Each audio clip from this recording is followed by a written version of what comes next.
Assalamualaikum warahmatullahi wabarakatuh. Tuan-tuan dan puan-puan, apabila tiba bulan Muharram, ramai yang ingin berpuasa pada hari Ashura.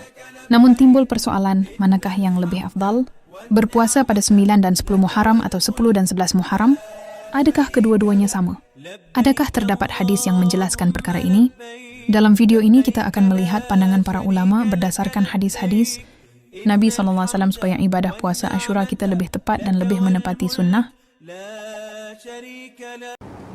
Nabi SAW bila dia sampai, dalam berbagai riwayat sebahagian menyebut Nabi puasa semasa jahiliyah, tetapi dalam riwayat dan sebahagian riwayat juga yang sahih dalam Bukhari, Nabi SAW datang ke Madinah. Di Madinah ada orang Yahudi. Nabi tengok orang Yahudi mereka puasa. Nabi tanya, puasa apa?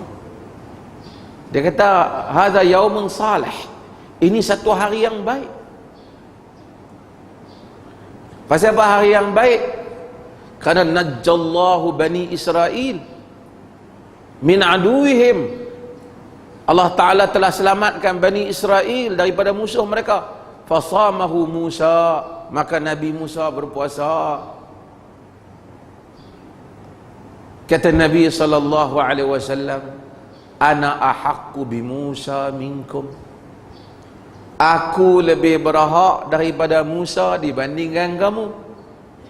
Karena antara aku dan kamu, aku yang lebih patut lagi untuk buat ataupun untuk mendekati cara Nabi Musa alaihissalam. Karena Bani Israel banyak mendakwa, tapi Nabi ialah Nabi dan Nabi Musa dan Nabi, Rasul dan Rasul. Maka Nabi SAW berpuasa. Hadis ni ada banyak perbincangan di kalangan para ulama. Antaranya terbukti juga Nabi meniru ataupun Nabi ikut benda yang baik.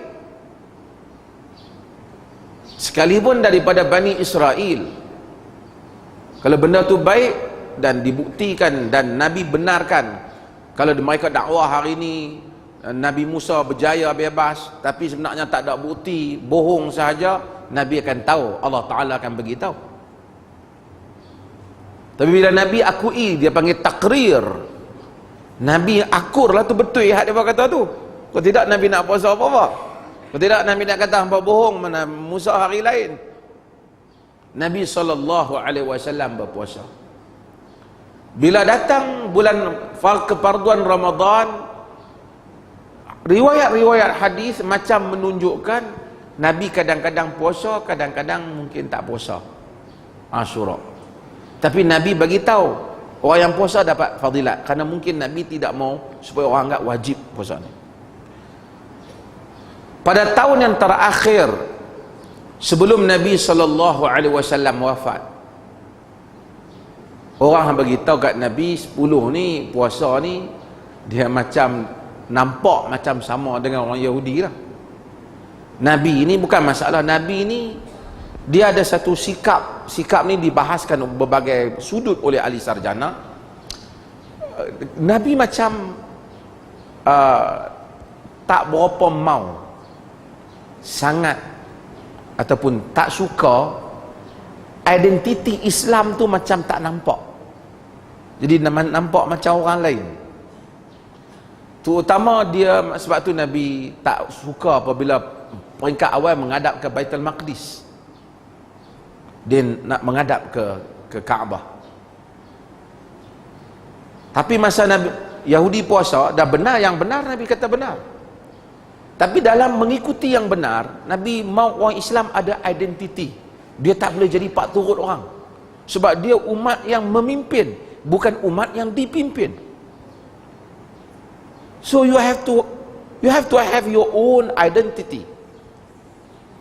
Kamu kena ada kamu punya identiti yang tersendiri.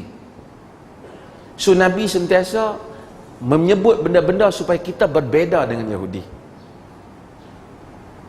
Maka Nabi kata, kalau Nabi hidup sehingga tahun depan, la asummanna tasi', law ishtu ila qabilin la asummanna tasi', jika aku hidup sampai tahun depan, dan riwayat Muslim, aku akan puasa hari yang ke-9. Tapi Nabi SAW tak sempat sehingga tahun depan untuk puasa hari 9. Nabi tak pernah puasa hari 9. Tapi Nabi berhasrat nak puasa hari 9. Nabi pun macam tahu dah, Nabi tak kalau dia hidup sampai tahun depan lah. Jadi puasa 9 itu juga termasuk di dalam sunnah. Tapi sunnah tu kerana nak gabungkan dengan 10. Nak gabungkan 10. Tapi kalau ada orang puasa 9 saja tak puasa 10, dia sebenarnya tak apa kena. Pasal dia bukan Nabi puasa 9 saja. Nabi respon kepada puasa 10 tu nampak macam takut.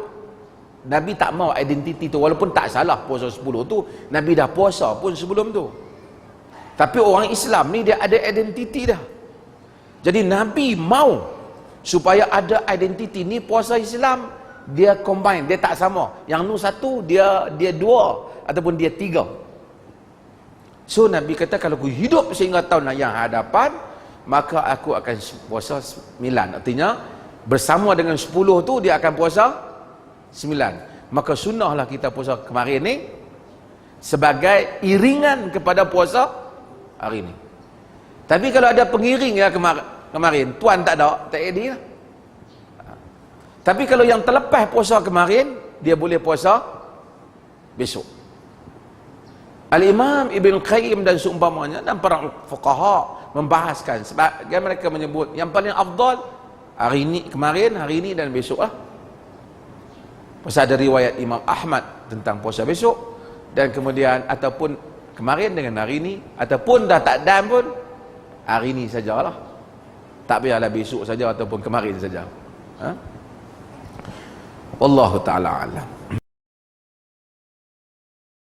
Abdullah bin Abbas radhiyallahu anhumah, dia kata apabila Nabi berhijrah daripada Mekah ke Madinah, sesampainya Nabi di Madinah, Nabi mendapati orang-orang Yahudi di Madinah apabila tiba 10 Muharram mereka puasa. Special. Tuan-tuan, yang kata 10 Muharram ini bukan sahaja special kepada kita orang Islam, bahkan hari special yang di-share oleh semua orang. Hari Ashura, hari 10 Muharram ini adalah hari istimewa kepada semua. Kafir Quraisy pun kata 10 Muharram ini istimewa, mereka puasa. Yahudi pun kata 10 Muharram ini hari istimewa, mereka puasa. Demikian hal dengan Nasara, orang Nasrani. Maka kata Abdullah bin Abbas, dia kata qadima Rasulullah sallallahu alaihi wasallam al-Madinah. Nabi sallallahu alaihi wasallam pergi ke Madinah, fawajada al-yahud yasumuna yauma Ashura. Bila Nabi sampai di Madinah, tengok-tengok orang Yahudi di Madinah tunggu 10 Muharram depa puasa. Fasu'ilu an dhalik. Maka Nabi tanya kepada orang-orang Yahudi Madinah ini. Nabi tanya depa.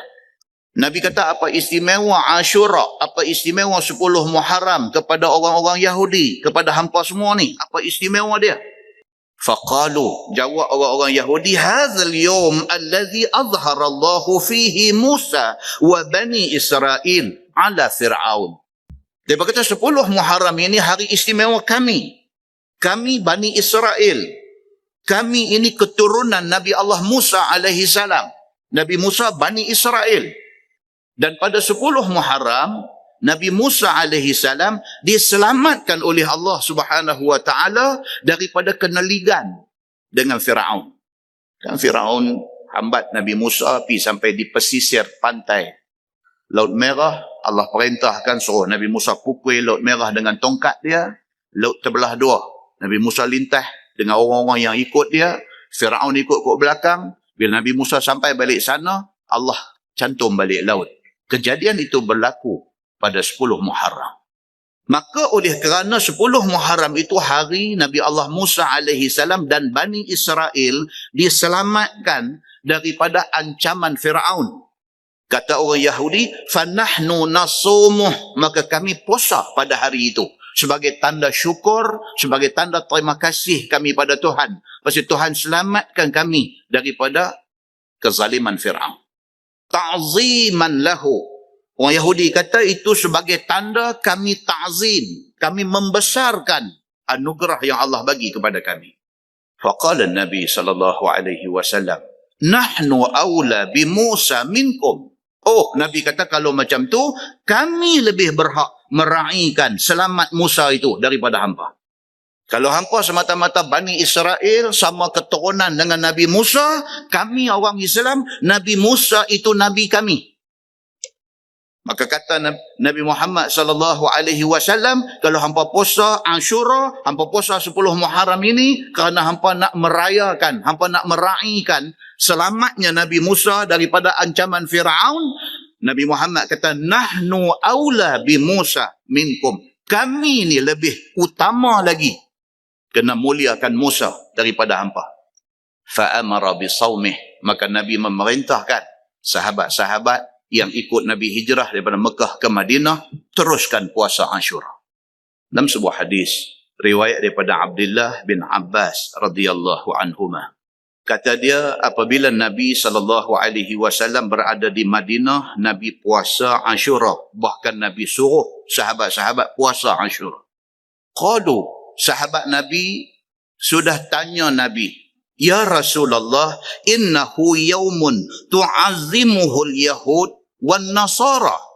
Sahabat sudah tanya Nabi, sahabat kata, ya Rasulullah, ni 10 Muharram ini, hari Ashura ini, Tuhan tahu ke tak tahu, ini hari orang Yahudi dan orang Nasrani membesarkan sambutan mereka. Sahabat Nabi, mereka kut Nabi tak tahu. Kan? Sama macam kita lah ni, kadang-kadang kita ada teringat juga, ustaz ni tak tahu pun. Kan? Kadang-kadang kita ada juga, ustaz ni tak tahu ni. Jangan dulu. Kan? Lagi teruk ada di kalangan kita hari ni, kita pergi kata apa? Ni benda ni Yusuf Qaradawi tak tahu pun. Teruk lagi. Itu lagi teruk.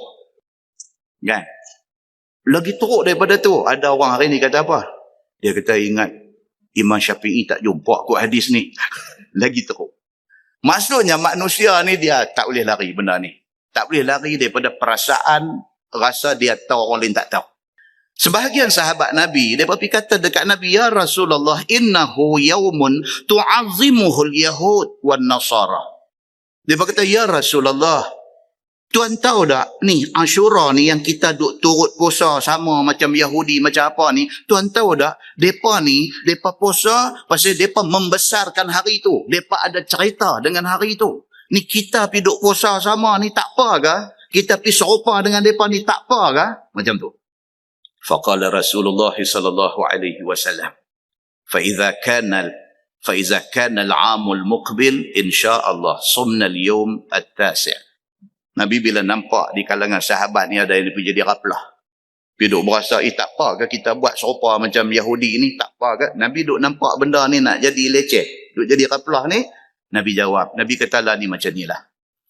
Kalaulah sekiranya tahun depan aku masih ada lagi, kalaulah tahun depan aku masih hidup lagi, Nabi kata insya-Allah tahun depan aku puasa 9 dan 10 Muharram.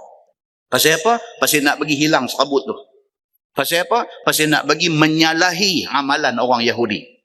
Yahudi puasa 10 saja. Jadi kalau kita pun puasa 10 saja, nampak macam ada tasyabuh, orang Arab kata. Tasyabuh. Maksudnya nampak ada keserupaan amalan kita dengan Yahudi. Jadi sebahagian sahabat ni duk lemah perut. Tak apa kan ni kita pergi buat sama macam mana Yahudi buat. Nabi bila tengok macam tu, Nabi nak clear the air. Orang putih kata, dia nak clear the air. Dia tak mau benda ni jadi macam-macam. Nabi beritahu. Nabi kata, insya-Allah. Nabi kata, kalau next year aku masih hidup, aku akan puasa Yaumut Tasi', hari 9 Muharram. Jadi, bila buat 9 dengan 10, tak serupa Yahudi. Yahudi 10 sahaja. Jadi, tujuan puasa Tasu'a macam hari ini. Tujuan dia ialah apa? Nak membezakan kita dengan orang Yahudi. Itu saja. Jadi kalau orang tanya, Allahu Akbar, Ustaz, saya pun tak tahu kata ada puasa Tasu'ah. Saya duk ingat ku Ashura saja. Saya hari ni tak puasa. Saya duk ingat esok baru nak puasa. Boleh tak boleh? Boleh. Tak ada masalah. Habis tu kalau saya puasa esok saja, takkah saya jadi macam mana orang Yahudi juga? Kalau nak khilaf daripada Yahudi, esok dah lusa. Kita kembang 2 hari itu supaya menyalahi daripada amalan Yahudi. Dia kata, Ustaz, kalau tekat sehari esok tak apa ke? Nampak nakai. Yang duk buat kalut, kata buat terlupa, rupanya nakai. Dan saya hari Jumaat ni payah saya kalau puasa apa lagu tu. Kalau saya buat esok saja jadi tak apa ke? Tak apa, tak ada masalah apa. Kalau esok pun saya tak dah buat macam mana, yang ni ambil tiang ni bagi tiang belakang dia. Maknanya apa? Kalau esok saja pun boleh juga. Tak ada salah apa. Balik kepada asas benda ni apa dia? Benda ni sunat, bukannya fardu. Buat itu lebih baik. Bukannya. Sebelum daripada kita tamat ke majlis, suka juga saya sebut pada jemaah, sempena dengan 2-3 hari lagi ni kita akan masuk kepada hari Ashura. Ingat tak ingat kita hari Ashura? Kau ingat nak kaca surah? Saya tak kata kaca surah tu larang, tidak. Yang kata lepas dia ada kata, Ustaz, tak boleh kaca surah, haram. Kita tak kata haram. Nak makan bubur surah, makanlah sebagai satu makanan, kan? Bubur lain kita makan, koleh kita makan, karipak kita makan, ondeh-ondeh kita makan, surah kita makan. Cuma hari Ashura, bila hari Ashura? Iaitulah hari 10 Muharram. Hari 10 Muharram ni hari yang besar dalam sejarah dunia. Bukan sahaja Nabi kita sallallahu alaihi wasallam sampai di Madinah, dia tengok tahun yang berikutnya pada Muharram, pada tahun berikut, Nabi tengok orang Yahudi Madinah berpuasa. Nabi tanya, kenapa puasa? Dia kata, ya Muhammad, ini hari Allah Ta'ala selamatkan Musa daripada Fir'aun, maka kami puasa bersyukur kepada Allah Azza wa Jalla. Syukur. Nabi kata apa? Nahnu ahaqqu bi Musa minkum, kami lebih berhak untuk menghormati Musa daripada kamu. Maka Nabi kita mengarahkan sahabat supaya berpuasa pada hari Ashura. Puasa. Yang tak makan lagi berhenti puasa. Nabi kita berterusan puasa. Bila mari Ramadan tahun seterusnya itu, maka puasa Ramadan telah menjadi wajib, puasa hari Ashura menjadi sunat, dan Nabi kita berterusan puasa hari Ashura, iaitulah hari 10 Muharram. Kemudian di akhir hayat Nabi, orang mari report, ya Rasulullah, innal yahuda yu'azzimuna yauma Ashura. Orang Yahudi berpesta sangat pada hari Ashura ni. Puasa lagi, pakai comel-comel pakaian anak dia lagi, sebab gembira dengan selamat Nabi Musa. Nabi kata apa? Kalau aku hidup tahun depan, aku akan puasa pada hari 9 dengan 10. Jadi Nabi kita, supaya apa? Supaya nak mukhalafah dengan Yahudi, supaya berbeza puasa kita dengan Yahudi tak sama. Jadi para jemaah, hendaklah kita berpuasa pada hari 9 dengan hari 10. Bila hari 9, kalau tahun ni hari 9 hari Rabu, hari 10 hari Khamis. Puasa comel, kena pula dengan hari Khamis. Puasalah. Saya tak larat lah hari 9, nak hari 10 saja. Buat hari 10 saja, tak apa. Jangan tak buat. Kalau Yahudi boleh kenal hari ni hari kebesaran, diikuti, diikrar oleh Nabi sallallahu alaihi wasallam sebagai hari besar, habis kita tak boleh berhenti makan satu hari. OKU sangat dah kita ni dengan ibadat kepada Allah SWT di musim sejuk macam ni, maghrib tak pukul 7, tak mampu lagi mu nak puasa. Saya tak tahulah apa kekuatan iman kita, apa kekuatan jiwa kita untuk bertemu dengan Allah Azza wa Jalla. Dengan Nabi kita beri tawaran istimewa, soal apa ni, puasa, man sama yauman fi sabilillah, siapa dia puasa satu hari saja kerana Allah, ba'adallahu wajhu sab'ina kharifan, Allah jauhkan muka dia 70 tahun daripada api neraka. Ini Nabi beri tawaran, puasa pada hari Ashura, ahtasibu 'ala Allah an yukaffira sanatal matiyah, aku mengharapkan Allah Ta'ala ampunkan dosa setahun lepas. Dosa setahun diampunkan dosa dengan sebab puasa pada hari Ashura. Kalau ada orang nak buat kenduri sehari dua ni, hari Rabu dengan hari Khamis, mintalah maaf, tunda buat pada hari Jumaat ataupun minggu-minggu seterusnya. Panjang lagi hari Ashura ada. Jangan buat hari kacau surah. Siapa dia buat kacau surah pada hari 10 Muharram, siapa dia buat kenduri pada hari 10 Muharram, maka orang ni tidak kenal Nabi Musa, orang ni tidak kenal Nabi Muhammad sallallahu alaihi wasallam, tetapi orang ni dibimbangi menjadi pengikut-pengikut Nawasib, golongan yang benci kepada Sayyidina Ali. Hari Ashura ni ada terbagi 3 golongan. Golongan yang pertama dipanggil golongan Ahlus Sunnah wal Jamaah, pengikut Nabi SAW, orang yang berpuasa pada hari tersebut. Golongan yang kedua dipanggil golongan Syiah Rafidah. Golongan Syiah ni golongan yang berduka cita pada hari Ashura. Sebab kematian Sayyidina Husain dibunuh pada hari Ashura, dia juga cita, dia pukul tubuh, katak tubuh berdarah-darah. Cuba tuan tengok dalam TV pada hari Ashura, boleh tengok. Di Pakistan, di Iraq, mana orang akan pukul tubuh. Orang Melayu-Melayu ni tak berani pukul tubuh, pukul dada. Husain dia tu. Tanda Syiah lah tu. Dia main Husain. Syiah. Dia kira Husain. Ali tak panggil Husain.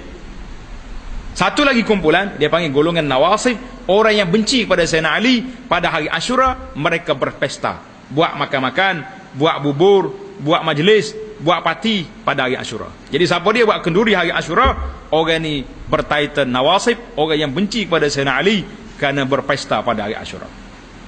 Dan nasihatlah pada sahabat-sahabat kita yang nak buat pesta, nak buat jamuan hari menikah anak ke, akikah ke, apa dia jamuan, stop, suruh orang puasa hari Ashura. Nak buat juga boleh, panggil orang buka puasa hari Ashura, menarik. Masjid kita ni pun boleh panggil ramai-ramai, kita buat makan bila buka puasa. Tidak jadi masalah, insya-Allah. Tapi nak buat pesta hari Ashura, lah, Nabi kita offer tawaran setahun kita punya pahala, setahun kita punya kesalahan. Nabi kata Yahudi pembesar hari Ashura, tak kena. Subhanallah. Inilah para jemaah, kadang-kadang kita rasa duka cita. Hari Ashura kita tak tahu tarikh apa. Yang kita tahunya hari Christmas, hari Kristian, hari Raya Cina, hari Kelapa Bali, semua tahu belaka. Yang kita tak tahunya hari Ashura tak tahu. Apa jadi kita dengan orang Islam hari ini? Betul barat habis dah. Ya. Kita tahulah sebab hari Ashura ni tak cuti. Kalau kerja bagi cuti, baru dia tahu hari Ashura cuti. Tapi kalau bagi cuti bahaya pula, nyepakat buat kenduri pula dah. Hari cuti hari ni kita pakat kaca surah, punah majlis. Kita cuti nak suruh puasa, dia buat benda lain pula, rusak pula dia kita punya jadual ibadat kita kepada Allah Azza wa Jalla. Itulah nasihat saya pada jemaah. Ingatlah hari Ashura ni hari yang besar dalam Islam, hari kemenangan Nabi Musa mengalahkan Fir'aun, hari kemenangan kita menghadapi godaan nafsu makan kita, iaitulah dengan kita berpuasa pada hari Ashura. Sebaiknya kita puasa pada 9, 10, itu yang terbaik. Kalau tak mampu juga 10, tak mampu juga 10, kena puasa juga. Kecuali orang sakit. Orang sakit yang memang tak mampu nak puasa, itu lepas lah. Macam mana kalau puasa pula akan mati, tak ada masalah. Kita tak ada dalam Islam ni sampai mereka kena mati. Ya, itu sajalah yang saya nak kata. Alhamdulillah. Daripada perbincangan tadi kita dapat memahami bahawa hari Ashura ialah 10 Muharram dan berpuasa pada hari tersebut mempunyai kelebihan yang sangat besar. Nabi SAW bersabda bahawa puasa Ashura dapat menghapuskan dosa-dosa kecil setahun yang lalu dengan izin Allah Subhanahu wa Ta'ala. Namun, Nabi SAW juga menunjukkan hasrat untuk membezakan amalan umat Islam daripada orang Yahudi dengan menambah puasa sehari sebelum Ashura. Oleh sebab itu, ramai ulama menyatakan bahawa puasa 9 dan 10 Muharram adalah yang paling afdal kerana ia lebih hampir kepada hasrat Nabi SAW. Walau bagaimanapun, jika seseorang tidak sempat berpuasa pada 9 Muharram, maka dia boleh berpuasa pada 10 dan 11 Muharram. Bahkan sebahagian ulama juga membenarkannya untuk mencapai tujuan membezakan puasa umat Islam daripada amalan Yahudi. Malah yang lebih baik lagi ialah berpuasa 3 hari sekali, iaitu 9, 10 dan 11 Muharram. Dengan cara ini, seseorang dapat keluar daripada khilaf dan memperoleh lebih banyak pahala. Kesimpulannya, paling minimum puasa 10 Muharram, lebih baik puasa 10 dan 11 Muharram, lebih afdal puasa 9 dan 10 Muharram, paling sempurna puasa 9, 10 dan 11 Muharram. Jangan lepaskan peluang keemasan yang datang hanya sekali setahun ini. Semoga Allah menerima amalan kita dan mengampunkan dosa-dosa kita. Jika video ini bermanfaat, jangan lupa tekan like, share dan subscribe supaya lebih ramai mendapat manfaat. Assalamualaikum warahmatullahi wabarakatuh.